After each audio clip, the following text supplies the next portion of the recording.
Okay. Nakakatuwa ng pagkakabata ng computer.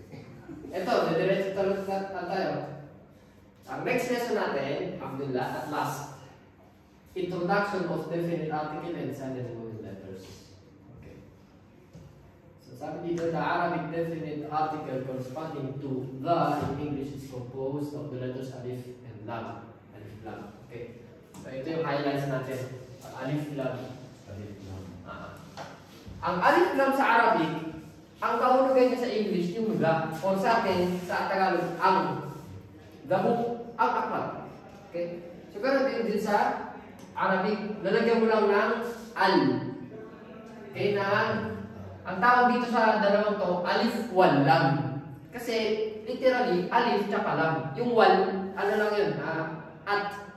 Sa Arabic kasi, wa, at yun, end. Okay? So, alif wal lam, ibig sabihin, alif and lam.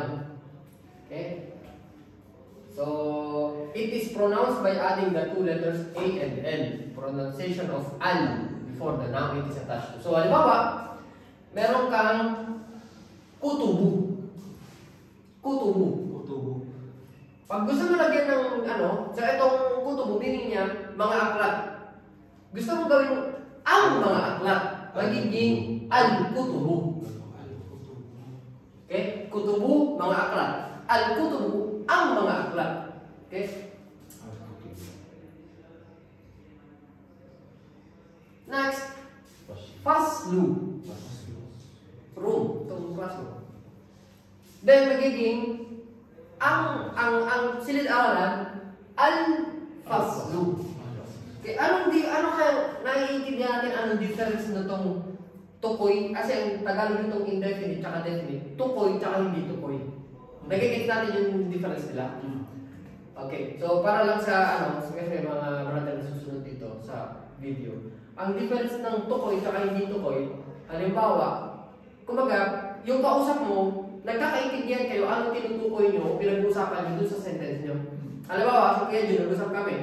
Kuya Jun, nandito na ako sa center. Yung center na yun, ano ba yung center yun?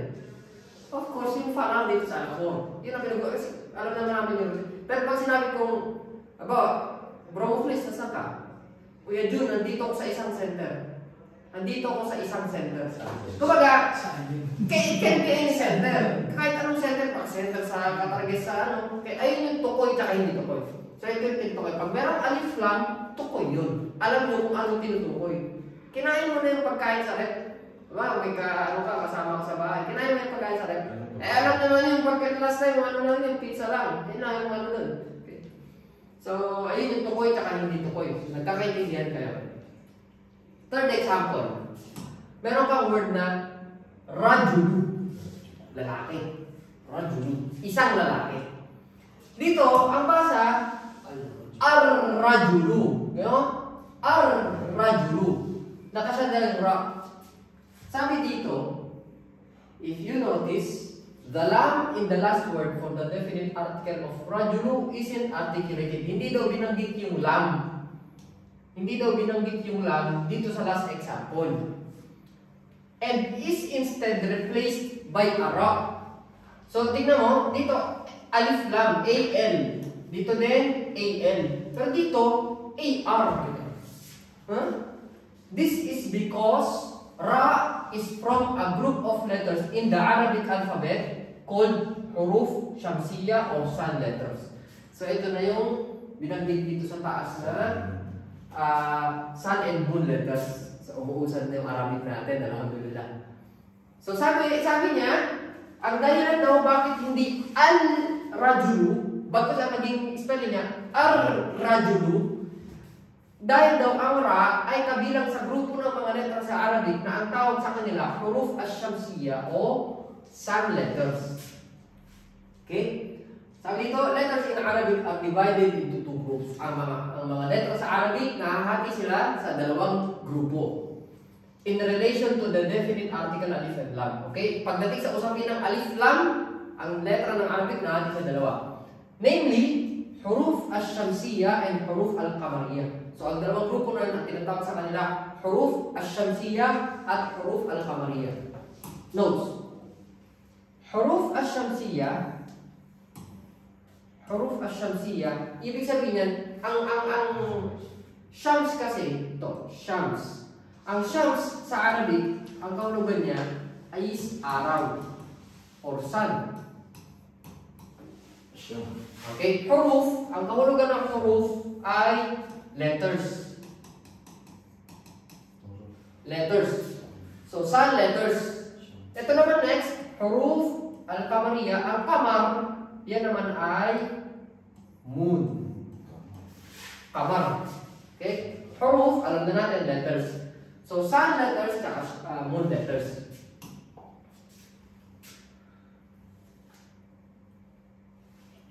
Okay. So, yun, minute. Buksan natin. Sabi dito, huruf ash-shamsiyah o yung mga sun letters are the letters in Arabic which causes the letter lam in the definite article to be skipped or silent. Sabi dito, ang huruf shamsiyah daw, yung mga sun letter, sila yung grupo ng mga letra na nagiging dahilan para yung lam dun sa alif lam, ito, yung alif lam. Sila daw yung mga letra na dahilan na yung lam dito sa alif lam ini-skip, tinatalunan. Okay? Or sila-silence. So, katulad dito, yung al-rajulu, ang nangyari, tinalunan sila, hindi siya binanggit. Nasusundan? Bakit? Kasi si Ra, kabilang siya sa mga sun letter. Okay? So, pag meron kang alif lam, sinundan yun ng sun letter, ang mangyayari, i-skip mo si lam. But kung ang gagawin mo, pagtas mo i-skip si lam, isasadda mo si next letter. Kaya nangyari, naging ar-rajulu. Yes. Okay? So, kaya sabi dito, which causes the letter lam in the definite article to be skipped. So, i-skip mo, lalagpasan mo. Instead, bagko sabi, asadda is placed on the letter that follows the letter lam. So, yung susunod na letra, pagtas ng lam, sasadda mo. Kaya, ar-rajulu. So, to read a word with sun letter on, it goes and follow. So, ito yung mga sun letter. Sige, sige. Yan yung mga sun letter. Pag sumunod sila sa lam, tanggalin mo sila, sadda mo sila. Sa yung ibabaw pa, tapos yung sa taas, yung may R, yung na-blind, ibaba mo yung nasa taas. Hindi, ibaba mo yung ano. Hindi, ibaba. So, tapos lagyan mo siya dito ng ano, para makuha namin yung, lagyan mo siya. Hindi, dito may sa baba kami. Nakikita natin. So, ito lang. Ito yung pinakagagawin mo sa sun letter. Silence or skip the lam. Lagpasan mo yung lam from the alif lam. Next, second step. Dobon or lagyan mo ng shadda yung sumunod na letra. Yun na ang gagawin mo. Skip, lagpasan yung lam, tapos yung susunod na letra kay lam, shadda mo lang. So ito, Kuya Yusuf, anong basa natin dito? Sulamu. Sulamu. Ngayon, lagyan natin ng alif lam. Si sin, kabilang siya sa sun letter. Ibig sabihin, i-skip mo yung lam, sasadda mo sa sin. So, ano magiging basa sa kanya pag linagyan ng alif lam? As-sulamu. Okay? So, may alam yan. Nakita ba yung lam dito? Naka-gray. Ginawa kong gray. Okay? So, alif lam yan, pero hindi na natin binanggit si lam. Okay? So, pumunta ka na kay sin na nakasanda. As-sulamu. Okay?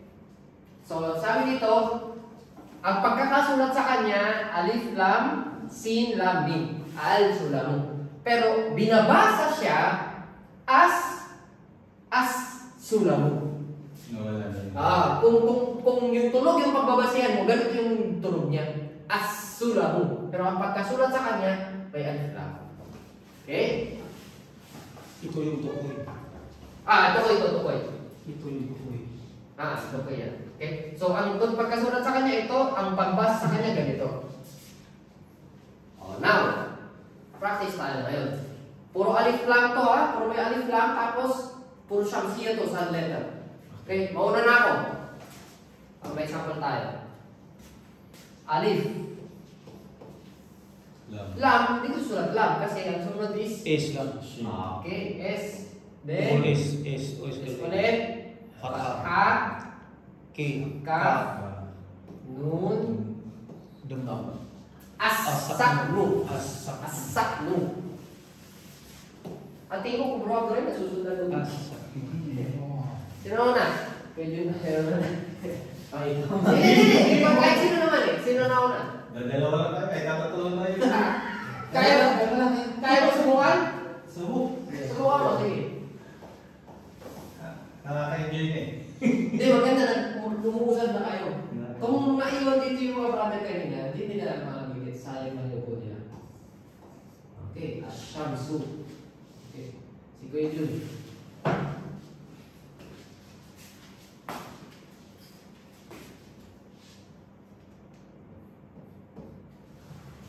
Recording tayo? Ay, wala. Meron pa na nag-title. Sayang naman ito kung dito mo record. Problema yun.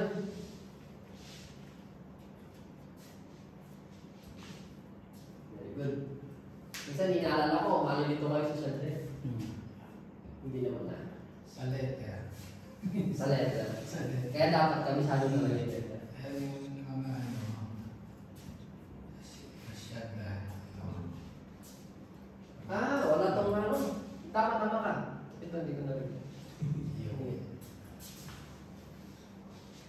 Hirap ito kasi ano. Haraka. Anong haraka yung talk? Sige, basa. Ano ba? Arisco. Arrizku. Arisco. Arrizku. Okay. Arisco. Ano tayo? Basta tayo dyan, di ba?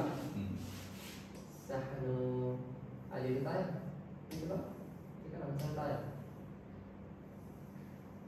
Syamsu Arrizku. Dito tayo. Yan. Okay. So, bro, Abdurrahim. Bismillah. Kailangan mag-memorize natin yung sa ating Ikaw na bahala kung saan ka pupunta dyan. Alif ka muna. Okay. Good.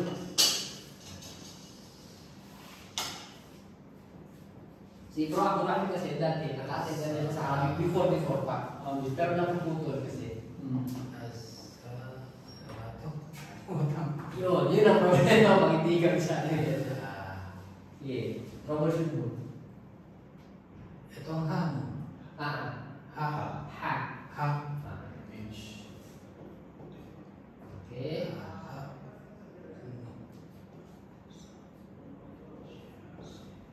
Okay, anong basa natin? Aha. Isa lang. Aha. Ba't aha? Yes. Asahmu. Asahmu. Asahmu. Okay. Good. Paano mo tabayin mo na? Kasi nadidistract tayo sa adan eh. Ano ba, kaya niyo sagutin? Ano? Kasi last week, nadidistract tayo sa adan. Diretso na. Sayang kasi yung Friday. Dito na tayo nakakapag-Arabic eh. Dito na. Kaya Yusuf, bismillah. Alin dito? Second.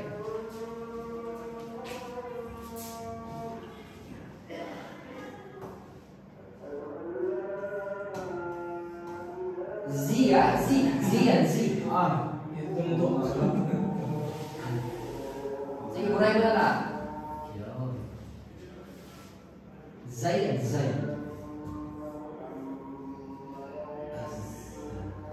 Aywa.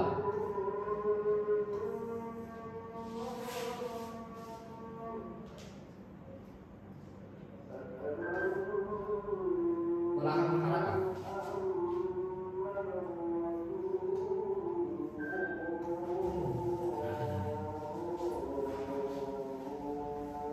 Nagkakasubukan tayo dito kay Jun. Nagkakasubukan.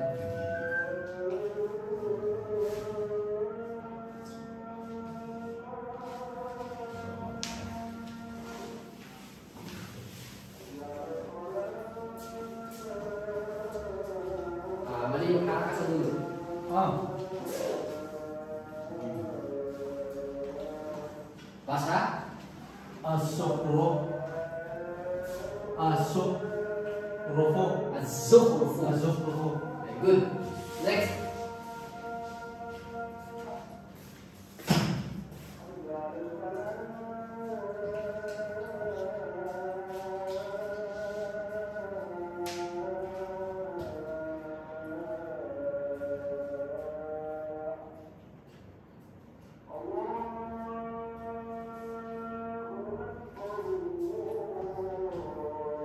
Okay, very good.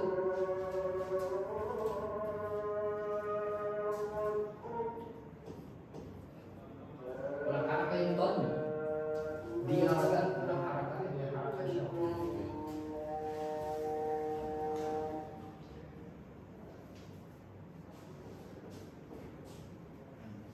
Next ka na, Romani yan.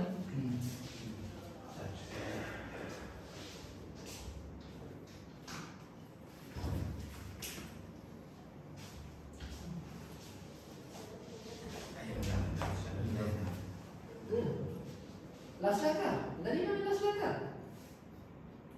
Yun ang target mo. Namental lang.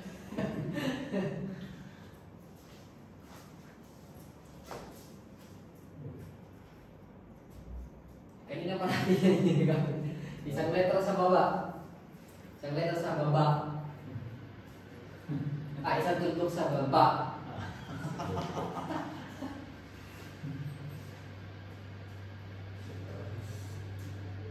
Sa taas nun. Ayan, tuldok sa baba. Ayan.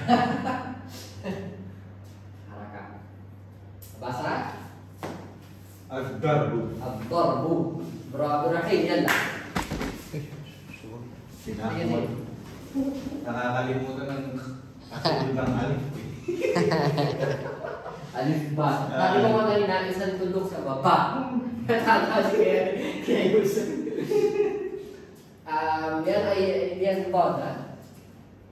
Ito ang bod. D. Kasi may tuldok. Walang tuldok yan. Walang tuldok. Yes.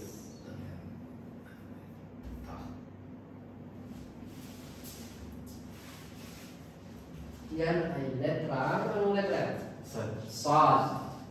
Yes. Sad.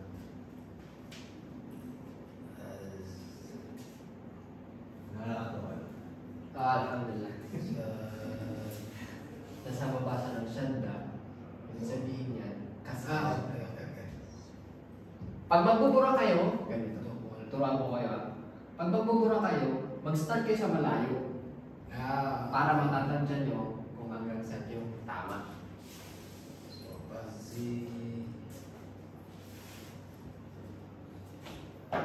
sa oras ng klase natin, nakakabili.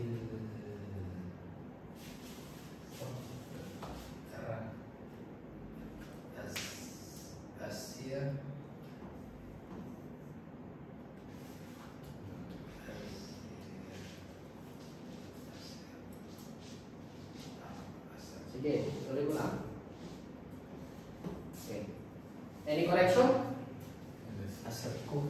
Aserko. Correction? Dal. Yung anong letra palit? D.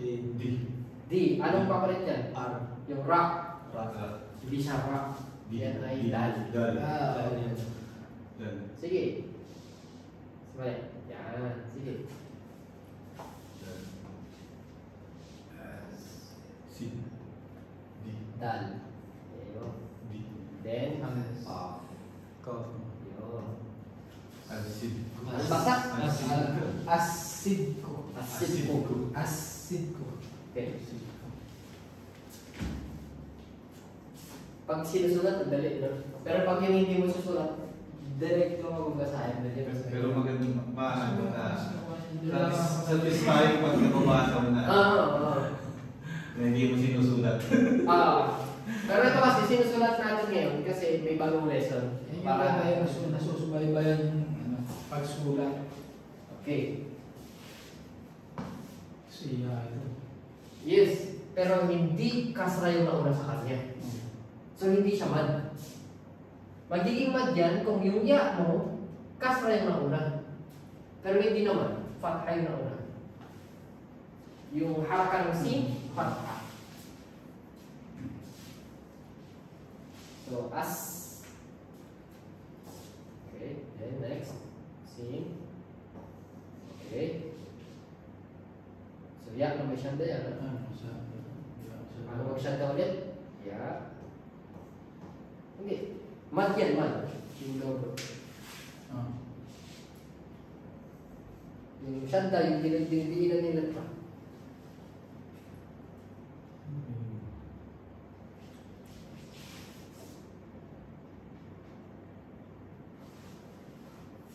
Yung Dinidiinan yung letra. Hindi yung pinapahaba. pinagdilinan. Yes. Yung nadodoble. Alala mo yung nadodoble? Yung ganun. Yan, ano yan? Mad yan, yung double I. Pag syadda, letter Y pa rin siya. Sa Letter by fatha, lagi ba fatha? Okay. Y. Okay. Syadda. Aywa. Dalawang haraka. Yes, dalawa kasi di ba syadda dinadoble? Doon na nalito ako eh.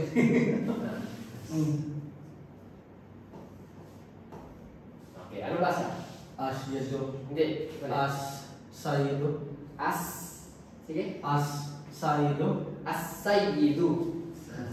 As. As sayido. As-sayyidu.